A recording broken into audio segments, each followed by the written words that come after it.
Yes, welcome in. Busy time still, Jesse, as again, we do a show, news breaks. That's what happened when we did our show on Tuesday. Or was that Wednesday?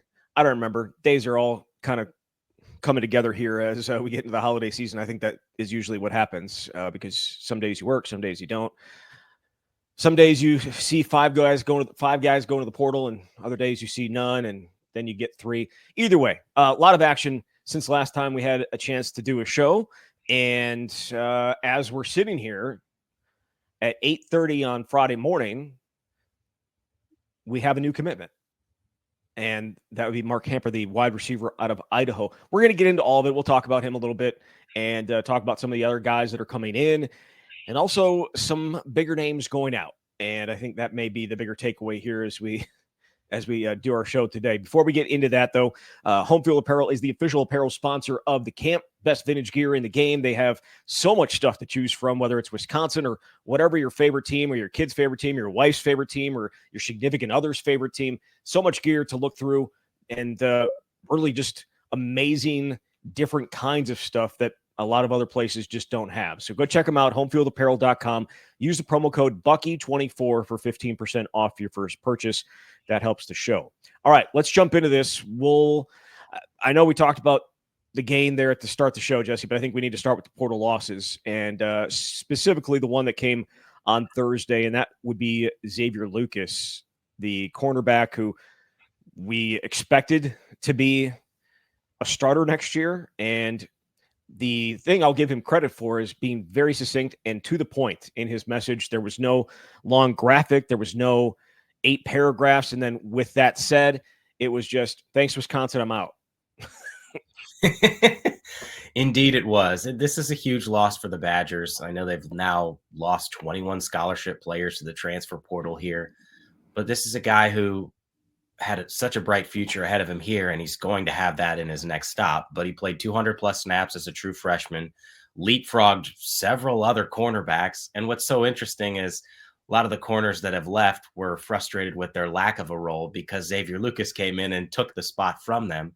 And I think it's very clear there's a couple of reasons why he left. First of all, he's a Florida native. Getting him here in the first place was a massive pull. I think that the family would have loved for him to stay at a place like Miami in the first place. And let's just be real about it. There's money involved, NIL opportunities, and it would be speculative to say what the number is. But I have no doubt that a school like Miami is willing to pay some good money for a cornerback that has the potential to start for them. And that's not meant to suggest that Wisconsin doesn't pay money. But when you put those two factors in, money and the opportunity to be close to home, I think that is a significant factor here. It takes a lot to bring a DB from Florida all the way up here. And when you can do that for the school nearby, tough to pass up for a guy like Xavier Lucas. But in the big picture for Wisconsin, I think people are looking at this and going, what the hell is happening here in the cornerback room? Which is a rightful question here because you've got Amari Snowden that has left. You've got Jace Arnold that has left, Jonas Duclona, and now you have Xavier Lucas. And you're looking there going, there's 2 or 3 guys in that room right now. So Wisconsin has its work cut out for it to add several cornerbacks through the transfer portal because there's just not enough bodies right now in that room to even play. I mean, it's Emilio Agard, Jay Harper, and I guess for right now, Ricardo Hallman. Is that it? I know that they have commits coming in here in a few weeks, but looking at that roster, that's essentially it. Yeah, they have a couple. Kairos Gaines is an early enrollee cornerback. Maybe 2 they're adding in that class. So yeah, they've got to get some veteran help there. And I know that people are wondering, and I don't necessarily know the answer. Oh, is this a Paul Haynes issue because of what Amari Snowden had to say, that he felt like he didn't have a very good relationship with Haynes? Again, I go back to the only other corner that's left that I've had a chance to talk to other than Snowden is Jace Arnold. And he said that was not an issue for him. So it may have just been a one-person situation. It's hard to say. But the Xavier Lucas situation, I feel like, is separate regardless, just because that's a unique circumstance where you have a chance to go and potentially play for a school like Miami when you're from there and get paid well. Hard to pass up if you're him. Yeah, but he did pass it up last year. He did. But so what changed? Well, a year in Madison. Have you looked Or outside I today? shouldn't say. I shouldn't even say a year. Less than 6 months in Madison. Yeah. And I don't know everything that's going on behind the scenes there, but you have a chance to come up here and see what it's like. And being in Miami is a little bit different opportunity and experience. But I think we're just going to see this more and more. And 21 guys in the portal. They all go for different reasons, but it's the Wild West. It's just crazy to think about. You have 85 scholarships in a given year, or we did up until whatever the future is going to look like, and a fourth of the players have hit the portal. This is the new norm. Yeah, I mean, a number of those guys were guys like 6-year guys, right? So like part of that number is right. You're counting like a James Thompson Jr. and you're counting a Riley Max Loki. Nowakowski. Yeah, you're counting guys that were out of eligibility. It would have been out of eligibility prior to COVID, but that's irrelevant. The number is huge. The number is significant. The thing with Xavier Lucas, and I think when you look at some of these other guys that have left, you're right. They didn't get the opportunities that they had. Xavier Lucas did. I believe he played about 200 snaps last year. I felt like those snaps kind of faded down the stretch. It kind of felt like he was not getting as much time. It felt like RJ Delancey was getting more. When they moved Nizier Forkreen into the slot and pushed when they were going their different DB packages, when they'd have 6 DBs on the field, that was always a Xavier Lucas thing. And I think towards the end of the year, it wasn't there. And I know he dealt with an injury in the middle of the season, but he came back and played. So I don't know. It seems a little weird that all the departures are coming from one room, or I should say a lion's share of the departures are coming from the same room, which certainly, and again, I know what Amari Snowden said, and I know what Jace Arnold said, but that's a lot of bodies from one single room to say goodbye. And corner is definitely a need position in the portal. I get that. That's part of it. I'm sure that's part of it too. But look where some of the guys are going. It's not like they're going to other Power 4 schools necessarily, right? I guess South Florida is, but Toledo and Justin Taylor going to Wyoming, and we'll see where Jace Arnold ends up and that type of stuff. But it's curious, and I think it's a question that Luke Fickell needs to be asked if he has any concerns about that. And I don't know that he has been asked that yet. He's not, but we haven't had a chance to talk to him as a whole, and I think it's going to be a while before we do, just because of the nature of where we are in the year. I think oftentimes guys that leave and they don't have opportunities, they don't have college film. From what we've seen, very rarely do you then go get a shot at another Power 4 school. Usually you have to drop down a level to play more, and if you put yourself in a position after a year or two, you can come back up. And every situation, like I said before, is unique. Snowden's going to have a chance to play 2 sports, but it is certainly very curious. It is bizarre. And now Wisconsin is in a spot where there are some huge holes to fill in terms of depth and experience, because you can't go into a season with what you have now, and they're not going to. Right. But as we sit here, this is a glaring. I mean, they've addressed the defensive line to an extent. They've certainly addressed the quarterbacks, and now you have a huge hole at cornerback. And I don't like, if it was about opportunities. Well, look, there's a ton of opportunities here at Wisconsin now. Do you want to come back? Do you want to have a chance? And none of them are going to, I don't think. So to me, the idea that it's just opportunities is kind of,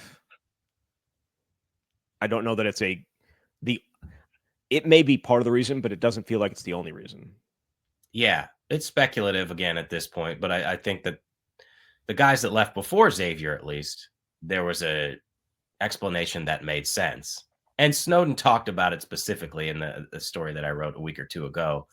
He was really frustrated. He's like, I've got a lot of love for X. That's my brother, all that stuff. But turn on the film and look at what I did. That was among many things that he said. And Jay said the same thing about it's hard when you see veterans playing, but also some other guys playing.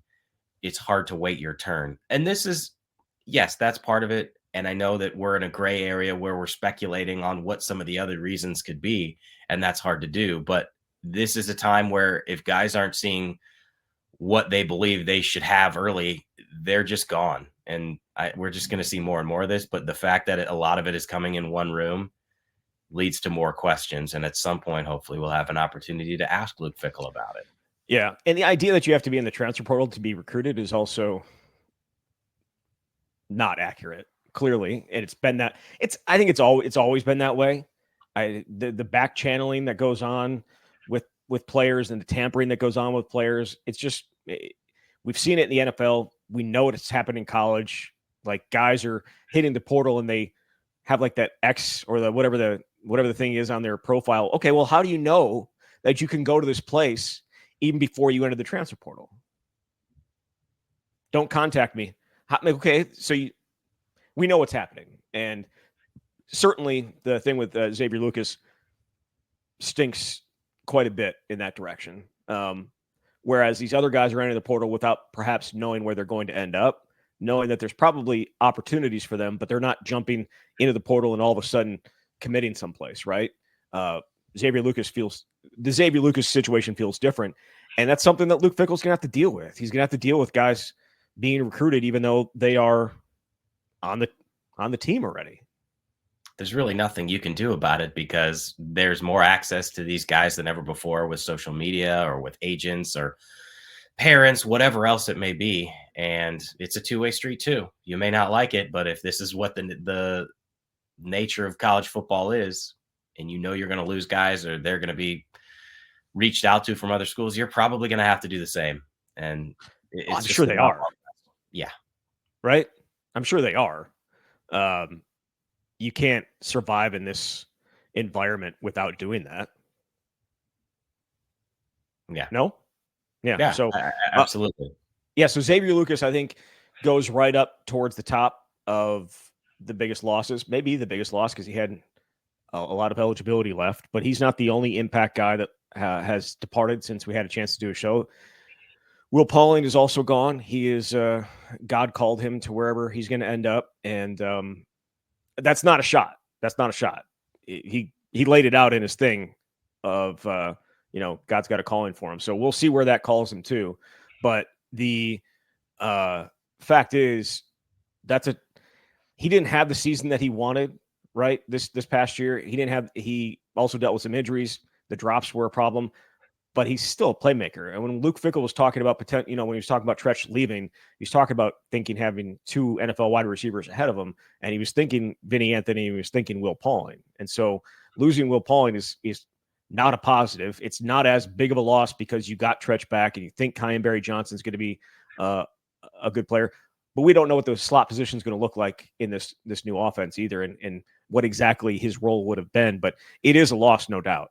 Yeah, you can't tell me he wasn't going to be utilized significantly, even if you change the structure of your offense. This is a dude who 2 years ago had 74 catches. It was one of the best single seasons that a Wisconsin wide receiver has had. And while his second year here didn't meet expectations, still finished second on the team in receptions and missed 3 games because of injury. So that one stings.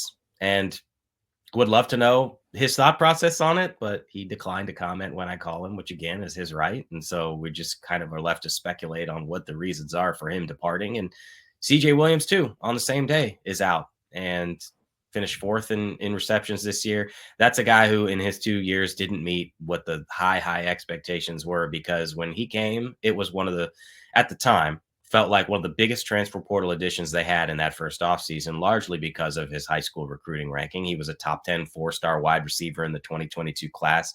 Then he goes to USC and doesn't play a ton. And again, in those 2 years doesn't meet expectations. But that is somebody who would have been at the very least a rotational piece. And you wonder where he's headed or what led to him leaving. And maybe it's simply, you see the tea leaves. You see what Wisconsin is doing in the portal. Okay, Vinny Anthony has established himself as a clear-cut number 1 on the outside. And here they are going and offering these big-bodied wide receivers to complement him on the outside. And where does that leave me? And obviously Wisconsin has been able to land a couple of those guys. But the Pauling one definitely stands out because that's a lot of production that's walking out the door. And you've got to find a way to replace him and hope that your other slot receivers like a Tretch Kekahuna or Kyan Johnson can shoulder the load. Yeah, I mean, obviously that is the plan there. I know we're going to talk about portal ads here, but Jaden Ballard, like, is it a huge change from, like, I know he only had 11 catches at Ohio State. Would CJ Williams have 11 catches at Ohio State? Probably not in those 4 years. You know what I mean? Like, it's not like I understand that CJ is, he had what he did this year, but I don't know that that one hits very hard. I'm just pointing out that they happened at the same time on the same day of the two wide receivers in the room. And it was, at least for all the guys we've talked about that have left that never played at all, he at least was a part of the rotation and had, I think it was 16 catches. And yeah, it's not groundbreaking statistics, but just pointing it out. But obviously the Pauling one is the one that hits a little bit different given the productivity. Yeah, absolutely. And then there's also on the defensive side with Anelu Lefele, this, again, we don't know the ins and outs of it, but it kind of feels like a Leon Lowry situation where he came to play one position and potentially that wasn't the position that he was going to be asked to play anymore. He was going to be asked to put his hand on the ground, and he came to be Nick Herbig, and that's not what Wisconsin's defense is going to be anymore. Yep. Well, that's total speculation on my part, right? Maybe he just didn't feel like the opportunities were going to be there, but he came for a certain reason, just like Nick Herbig came here for a certain reason. He came because of TJ Watt, largely because of TJ Watt, what he was able to do as an outside linebacker and then moving on to the NFL. And I assume a lot of guys, when they looked at Wisconsin and their defense, they're like, yeah, okay, that's what I want to be. And that's where they're putting guys in the NFL that way. And maybe he was going to be asked to do something different. Yeah, the structure is changing at least to a small degree. And Luke talked about this on signing day, that they want some bigger bodied guys up front, especially on the boundary side when you look on the defensive line and an outside linebacker as well.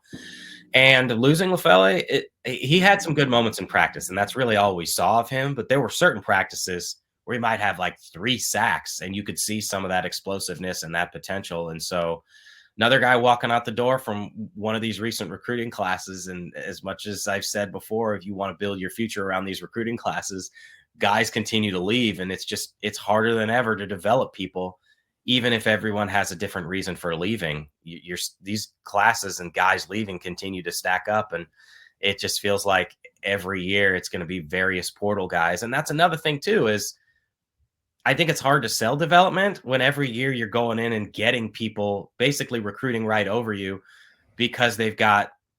Who did they recruit? Sorry, go ahead. Well, I'm just in general. I mean, they got one, Mason Reiger. I think it's sometimes hard to see the path forward, but his situation is unique. I'd be interested to see where he goes. Probably somewhere on the West Coast, I'd be guessing. But yeah, another talented player that is leaving. Yeah, I didn't mean to interrupt you. I apologize about that.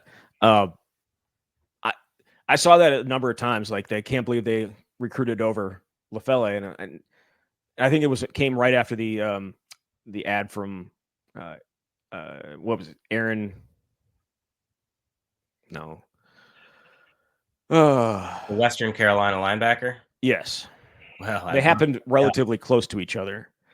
And but he's I think an inside linebacker, right? Exactly. But people were like, I can't believe they recruited over him. I would totally agree with him leaving it, and they don't play the same position. No. So, like, they were trying to connect the dots between the two, and they aren't. But yeah, players are getting recruited over. I mean, that happens in high school recruiting, and now it's happening in portal recruiting. It's tough to be developed. It's tough to be a developmental program these days. Mm-hmm. It's very, very tough because guys don't want to sit and wait, but you also need to win games. And so you have to go out and get guys and plug them in, because even if you say you develop a guy and he turns into a really good player, what's to say he's not going to leave and go to another school anyway? So you have to do what's best for you in the moment while having a big picture view. Like, high school recruiting is still important to them, very important to them, but it's also a much bigger crapshoot now because you just don't know if they're going to stick it out. And a guy like Xavier Lucas is a perfect example. You win a huge recruiting battle for him. He plays a bunch of snaps as a true freshman, and then he's gone. And you're not putting a lot of eggs in that basket, but you expected him to be here for at least a few years, and he lasted 6 months. This is a very, very tough time if you're a football if you're a head coach and you're a program like Wisconsin that has thrived on development, and now you're kind of being thrown into not disarray by any stretch, but being forced to kind of try and develop while also trying to win games with players that are good enough to win right now. And they haven't done a very good job of that right at this point. You're going to hold on to fewer and fewer guys in every recruiting class. And to go back to Lucas, he was the one that I think they were on the phone with him deep into the night, or pretty darn close, to try and make sure that they held on to him. So it is a stunner in terms of, or a sting because of what he could have given you. But if you really step back and look at it, like the fact they even got him here kind of felt like a bit of a miracle. But this is the nature of college football right now. And I think part of it sucks. I don't begrudge players for doing what's best for them, but to try and keep track of all of this is just crazy. It is, but I think it's also notable that Wisconsin's going to add. So what their recruiting class end up being? Is it 23 or 24? Like in terms of numbers? It's in the mid-20s, right? Are you talking about total commits in the 2025 class? Yeah. Yeah, so 23 scholarship players is where they're at now. Yeah.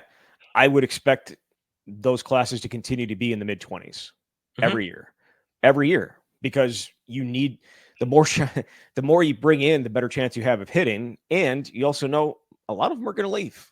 So you have to, I think, like some years is, a recruiting class was like 13 or 15 or whatever the number was. And now I feel like it's going to be in the mid-20s every single year.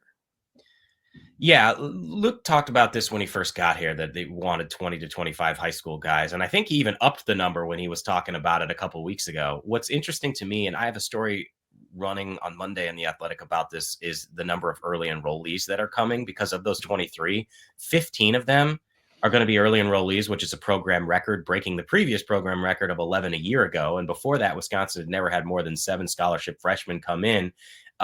Yes, it's obviously a trend that has changed across college football, but I think it also speaks to kind of where we are in general.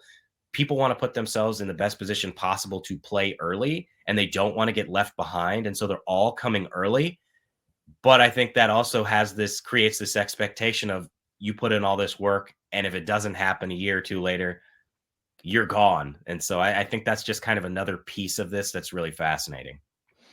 Absolutely. Are we missing anyone else? In terms I guess we could. What'd you say? In terms of guys that have left? Yeah. Well, I mean, I guess we should at least acknowledge some of the places that these guys are going. Specifically, Riley Nowakowski, who is going to Indiana, and did we ever talk about him? I can't remember. Again, the days are running together. So, but yeah, going to Indiana, following in the footsteps of Trey Wettig, and was it Drew Evans? Is that the guy that the walk-on? Either way, yeah, ended up going and getting to Bob Bostad and that group down in Indiana. So Riley's numbers weren't huge, but I do think it is, like, blocking wise, and potentially I don't know exactly what they're going to do as like a fullback or an H-back, but feel like he could have been useful again this year. But he'll be at Indiana. Who else has made a decision since the last time we talked? Keontae Lewis is at Oklahoma. Yeah. Now they were like 122nd in passing this year in the country. That's crazy to me. Now they got the really good quarterback from Washington State, Mateer, and they had 6 or 7 wide receivers enter the portal. So they had some bodies to fill in, and Keontae Lewis is going to be among them. So good for him. Skylar Bell also in the portal. So we'll see where he ends up. But anything else portal loss wise before we go into the portal gains? I think we're good. It's ever evolving though, so who knows how many will be in there the next time we do a show. Yep. All right. So portal gains, very, very intriguing players, a number of players, but perhaps no more so than Matt Jung, he started at Division II, then went down to Division III, where he was just an absolute beast at Bethel College these last 2 years. He's originally from Neenah. I believe I saw that he played with Grant Dean, who is obviously coming in with this Wisconsin recruiting class at Neenah. And he put up some just insane numbers. Now, this is just this year, but he had 9 interceptions and had 4 and returned 4 of them for touchdowns. He had 16 over the last 2 years, and I think he returned 6 of them for touchdowns. He also caught a touchdown, at least one. He played some wide receiver. He was also a returner. This dude is a absolute everything type of player, and it's very intriguing. They've had some luck in the past with bringing Division III guys in. I think Ryan Ramchek comes to mind. But this is it's intriguing because he comes in a position of need as well at safety. It's easy to say, oh, Wisconsin is dipping down to the Division III level. What does this mean? But he is a unique circumstance, and the numbers speak for themselves. I think you watch some of that film and you go, okay, this dude, there's a reason why several FBS schools were after him. 16 picks the last 2 seasons and 6 pick sixes. I don't care what level you're at. That is absurd. And the safety room got a really good piece. Now, we know, obviously, Preston Zachman is coming back. You still have Austin Brown, but you had a lot of young, unproven guys. And this is at least someone that has put it on film. And so the other part here that matters, it's a dream to be here. And you can say that's cliche and all that stuff, but this is happening less and less, especially with portal guys, where you can get somebody who grew up nearby, who understands what Wisconsin football is about. For as much as we talk about what the things that have changed, this, I think, still matters. And so it's somebody who's going to come here and has the potential to be a major impact player. I certainly don't expect the numbers that he put up, but yeah, of the portal ads that they've had, one of the more intriguing. And yes, they have to add cornerbacks, but the way they've been able to try and reshape defensively at a number of positions has been really interesting. It definitely is. He still has a couple of years of eligibility, so it's not like he has to come in and play right away to make it worthwhile, right? Like he's got, he's got a couple years to play with here, and in general, I like in-state guys. And his I think his parents played, or his dad played in college, but I think it was in Minnesota. Like all the colleges that they ended up going to were in Minnesota. But yeah, from Neenah. And I think this is just, I think it's a significant ad, and maybe you get the same impact that Max Klesman had coming home. Another Neenah guy. No? All right. Maybe not. So he's one of them. And then I think another intriguing one is the one that they just added this morning in Mark Hamper, who is 6'2", he's 210. As a freshman, 48 catches, 966 yards, and 6 touchdowns at Idaho. And that's an intriguing body, right? He's going to have 3 years of eligibility left. And when you look at some of the games that he had, put up 187 yards in one game. He had 57 yards against Oregon. It's an intriguing ad, another intriguing ad, I should say. Very much so. It was clear from the outset when the portal window opened what Wisconsin was trying to do at wide receiver, and maybe they had an inkling of who was not going to be here. But either way, they offered 6 guys in the first few days that ranged from 6 feet, 6'1" to 6'4", Trey Spivey at Kansas State. So they've been looking for some bigger bodied guys that can help to stretch the field, and Hamper certainly appears to be one of them. I'm just so intrigued by what Wisconsin has done in general in the portal cycle, because the Jaden Ballards of the world are few and far between in terms of what Wisconsin has been trying to do, where you have someone who's already been at Power 4 level and maybe didn't have the numbers and wants to prove himself. What they've done the majority of the time here are go get guys that have not played at this level, but have put up huge numbers. And yes, it's been a crapshoot the first couple of years, but I think somebody that has been able to put it on film, that stuff matters, and we'll see whether it can translate right away. But certainly feels like there's going to be opportunity for a wide receiver to emerge in that rotation on the outside. Oh, absolutely. I mean, it's very clear that they wanted to add a big body, and that goes all the way back. Phil Longo said the same thing. They wanted a big guy that could stretch the field on the outside. They didn't think they had that. Obviously, Vinny Anthony stepped into that role and being the field stretcher because of his speed. But he's not a big guy by any stretch. He's maybe 6 feet, but he's not like 210 or anything like that. He's a burner, and we saw how good he is with the ball in his hands too. The ability to make guys miss. I think he was as big a revelation as anything this year. And so obviously very important to have him back, but then adding some potentially more big play type of guys, I think is vital. And that's exactly what Hamper was. I mean, he averaged 20 yards a catch this year. So, and he played for Jason Eck, who I believe is now, I think he left Idaho. He's at, I don't remember exactly where he's at, but Jason Eck, former Wisconsin offensive lineman, actually, I believe from Wisconsin as well, played for Barry Alvarez. So a little bit of a connection there, I guess, a little bit. He's actually from Oregon. I don't know the last player that they had from Oregon. Yeah, I'd have to think. I'm not asking you. I know. I'm not asking you. I know that's not your. You're not. I have a list. No, I had a list because like last month I did the story on the number of in-state guys and where they were offering, but I'd have to pull up the Word document. There were like 10 states that Wisconsin had never gotten a player from, but it's obviously different now with the portal because it doesn't really matter where you're from because you're coming from a different school. Yeah, true. So Hamper's the other one, and then obviously Jaden Ballard. Do you make anything of the fact that he only had 11 catches in his time at Ohio State? I just look at that and say that's the best receiver room in the year. That's the best wide receiver room in the country every single year. I just consider it to be a crapshoot. Yes, there you go. That's the word. Like, no, honestly, because okay, yeah, you can make that argument, and also you were there 4 years and you still have 11 catches. So how do you know what you really have? You can say, well, look at the athleticism and look at the physicality and all those things, and maybe you say, well, if you come to a place like Wisconsin, you can be one of the best wide receivers they've had or in recent years. And that's the difference between an Ohio State and a Wisconsin. And that's what you have to hope for with the Badgers. But certainly that other aspect is going to stick with me. What do you really know about him in terms of on the field when you've got 11 catches to show for it in 4 years, even if it is at a place like Ohio State, you just don't know.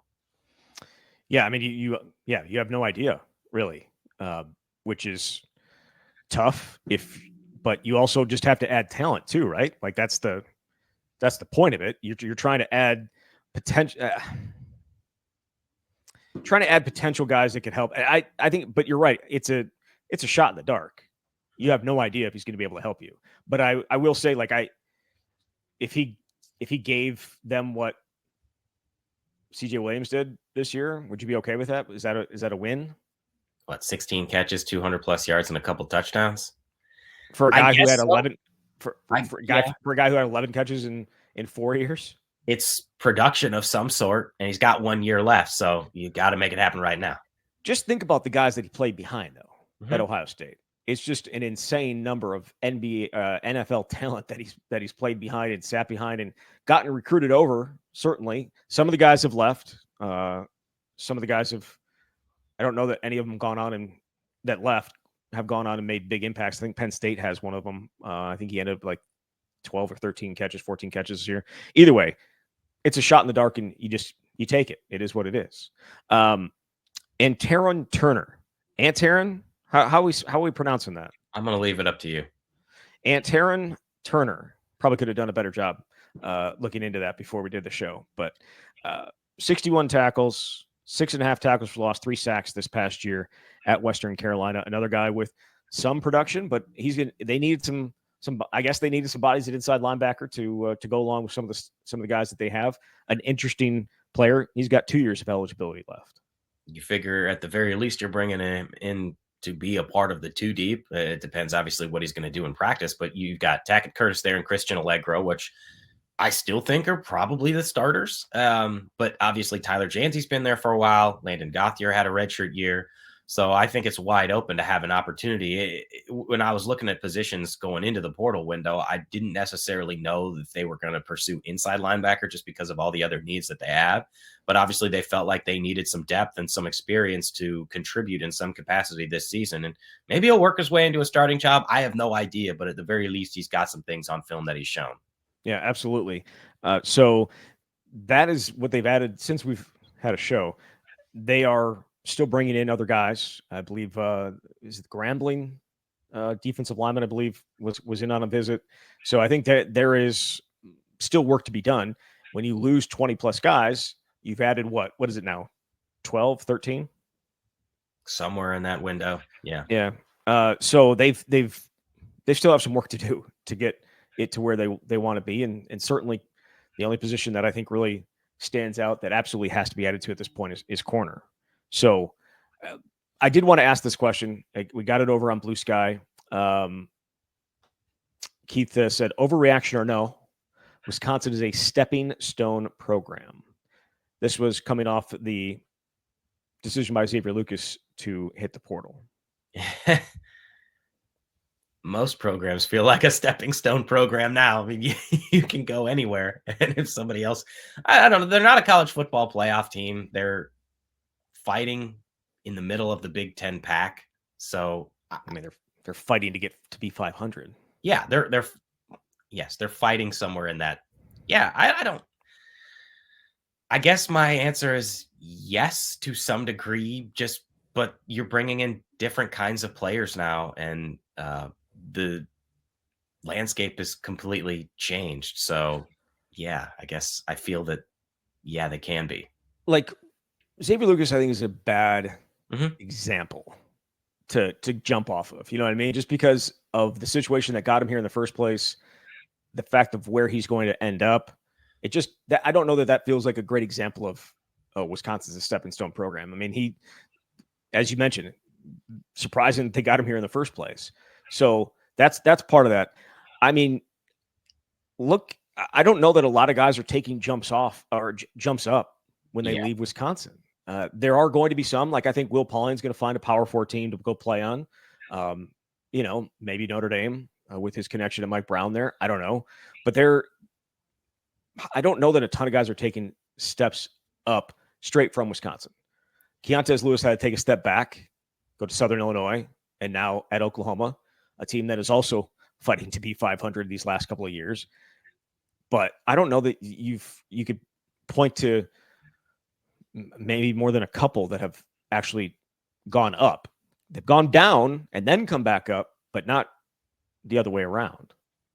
Yeah. So I think stepping stone means you go somewhere and you have a lot of success, and then you use that to move on. So in that regard, how many guys have actually done that? Will Pauling.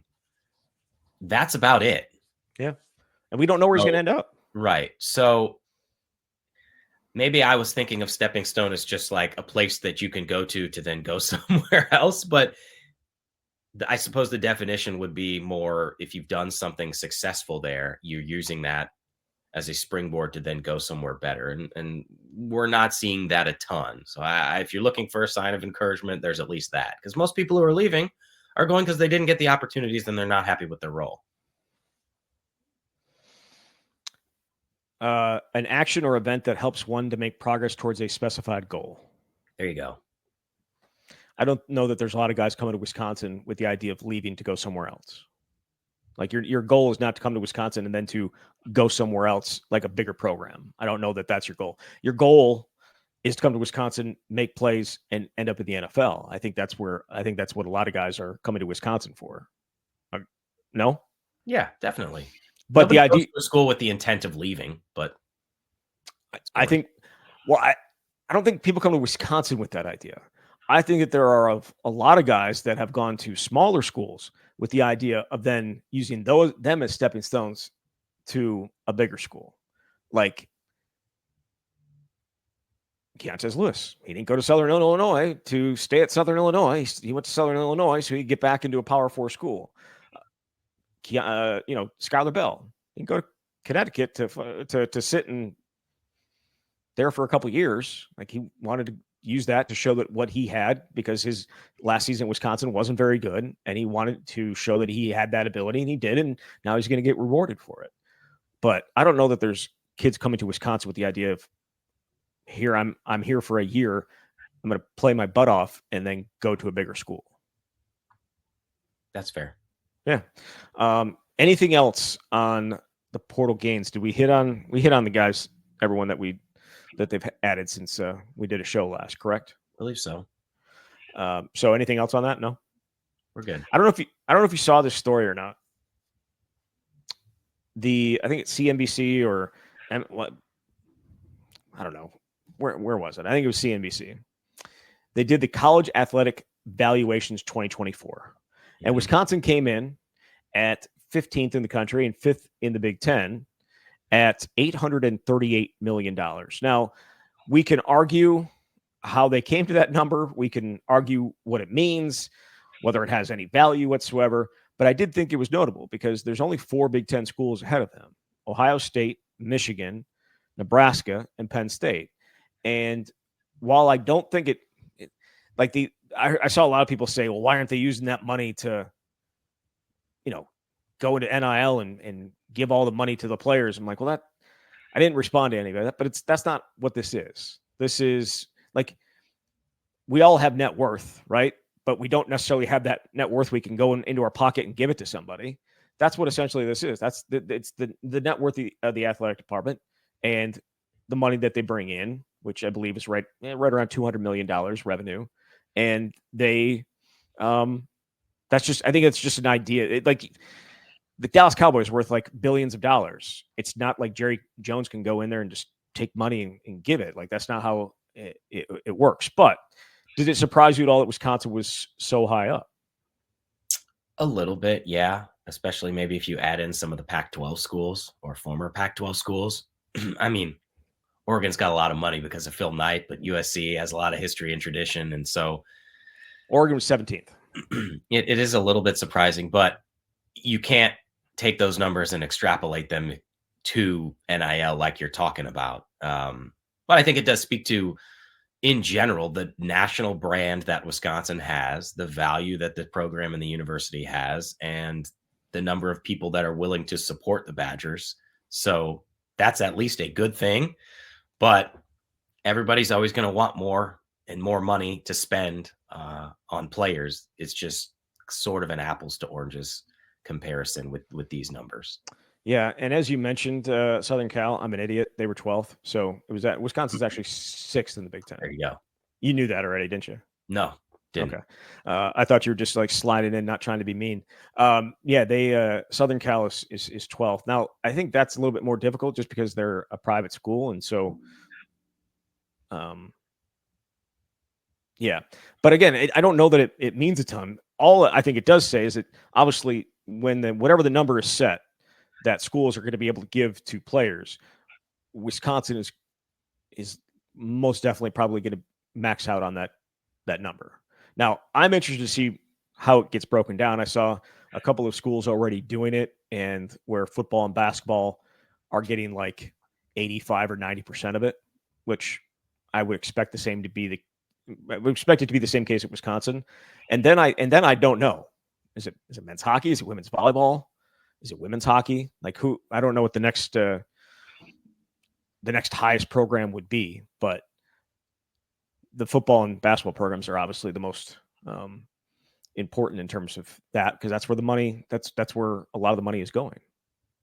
Very much so. And I think I'm also interested in one of the challenges of all of this is not knowing specifics, because a collective, for example, doesn't have to give you that information. But we've heard, for example, Ohio State's football roster costs $20 million.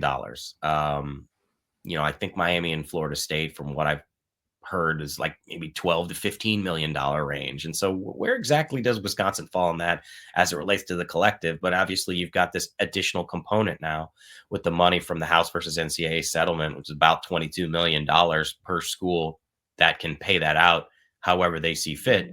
Absolutely. Football is the biggest revenue generator. You've got all those players on scholarship and they want more money, and you want to be competitive, and you've got to be able to figure out how to pay them enough to keep them happy, at least for 6 months at a time, because that's where we're at. Which absolutely sucks.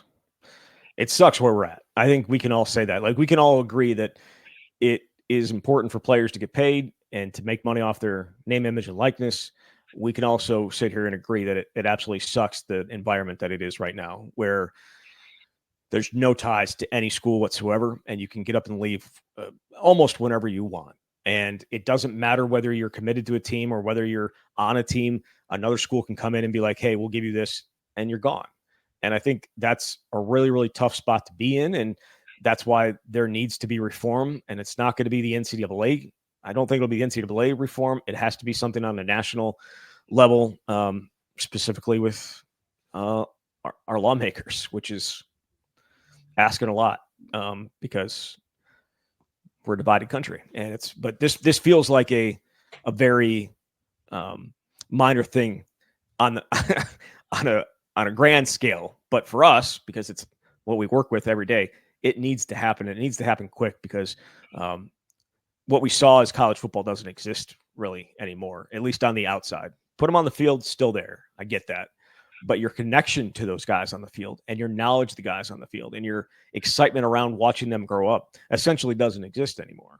And I don't know if the reform would bring that back, but it would certainly at least cut down a little bit on the movement and just the constant unknown of what college athletics is right now. From a fan perspective, it's a little disheartening, I think. I don't know that, again, people are going to just stop caring about their program when the games happen. Some might, but I think of the scene in Major League where they're looking at the roster and who are these bleeping guys? And that's honestly what it feels like, because you're going to have at least 40 new dudes every year with where things are at. You're bringing in your recruiting class. We mentioned there's 23 scholarship guys in the 2025 class. I don't know what the final scholarship number will be in terms of transfer portal additions. It's been 15 each of the past 2 seasons. But when you lose 21 guys and counting, you need to fill those. So that's about 40 people. And that is real hard to keep track of. And yeah, less and less you're going to have the Hunter Woolers of the world, where you come from that state or somewhere nearby and you stick it out all your 4 years or 5 years. Now we're seeing people that are in 3 schools in 3 years and sometimes more. Yeah, I mean, if you're going to look at next year's senior class, how many of those guys were here to begin with? Probably not a ton. Like, I'm thinking Daryl Peterson, I'm thinking Riley Mallman. I mean, I know there are others, but it just feels like that. Like I guess Ben Barton would have been should have been gone this year. But I'm going to go down the list right now because it's very few. Jackson Aker. Yeah. There's one. Vinny Anthony. 2. JP Betchwall, though we 3. haven't seen a ton of him. Yeah. Is Ben Barton still here? Have we gotten he hasn't left. So, I mean, but he was a senior this year, so we won't count that one. Preston Zachman, Austin Brown. It's and those are the scholarship guys. And we mentioned Daryl Peterson too. So like Riley Mallman's not included in that? Yeah, Riley Mallman, yeah. So 6. Apologies. Yeah, not very many. Not very many. And that's assuming those guys are actually going to be here. So which is a giant assumption outside of Mallman and Preston Zachman, who have announced that they're going to be here. It's a very, we have no idea. So yeah.